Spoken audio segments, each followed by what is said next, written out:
Vous le savez très bien que l'équipe on ne s'est pas préparé d'abord. Pourquoi?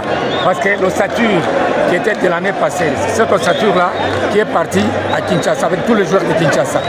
Bon, l'équipe n'a pas amené les joueurs de Kinshasa.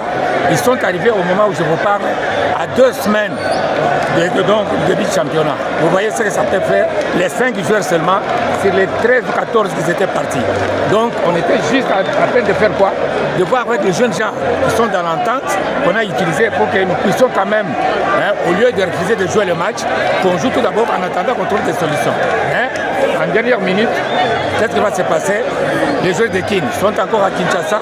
Il y a 7 joueurs seulement qui sont arrivés ici. Et le président qui va démissionner à la fin du match.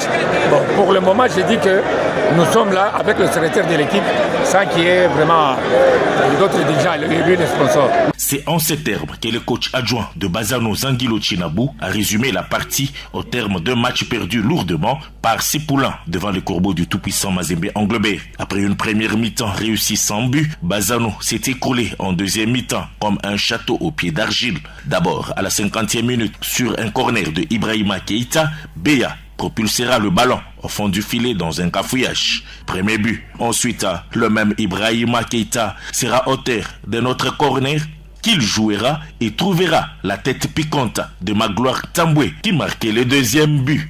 On jouait la 63e minute. Bazano subira la pression de Mazembe et finira par encaisser un 3e but sur une erreur monumentale du défenseur Malolo qui pensait remettre le ballon au portier Harris. Malheureusement, Aïkoye Aboubakar surgira pour marquer le 3e but. Alors qu'on croyait que le match était fini, les poulains de la mine Ndiaye construiront avec Mwamba Patient dans la médiane pour retrouver dans le côté Kevin Mondeko qui réussira à effacer ses vis-à-vis en les prenant en course jusqu'à aller fusiller le portier Harris et marquer le 4e but.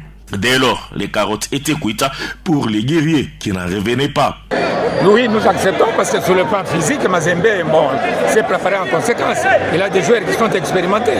Dans le groupe de tout le monde que vous avez vu chez Bazano, ce sont vraiment des joueurs qui sont de l'entente. Ils n'ont jamais joué la Ligue nationale. Vous savez, entre l'entente et la Ligue, il y a une différence pour un joueur pour qu'il s'exprime facilement. Il faut le temps aussi. Si on a eu le temps, peut-être de la préparation, on devrait faire passe donc à Mazembe. Bon, ce qu'on a fait, vous avez constaté en première mi-temps que les jeunes gens ont tenu.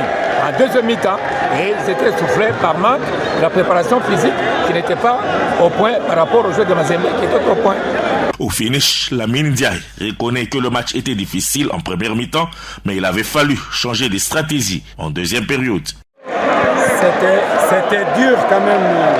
On a vu que la première mi-temps, ils nous ont accrochés parce qu'on n'était pas le rythme qu'il fallait. Bon, dès qu'on a accéléré le jeu en deuxième mi-temps, l'horizon s'est éclairci. Et je pense qu'on a eu la réussite sur le premier but et après, dans des matchs comme ça, c'est le premier but qui est difficile à mettre. Mais une fois que c'est mis, après, s'il y a du temps, les garçons peuvent se créer des occasions et éventuellement les mettre comme ils ont fait là. Ils se sont fait plaisir et c'est ça qu'on demande. Mazembe s'impose sur un score de 4-0, 4 ans après avoir battu la jeunesse sportive groupe Bazano et s'installe en tête du classement partiel, tandis que Bazano reste toujours au fond du classement avec 7 buts encaissés à un seul marqué.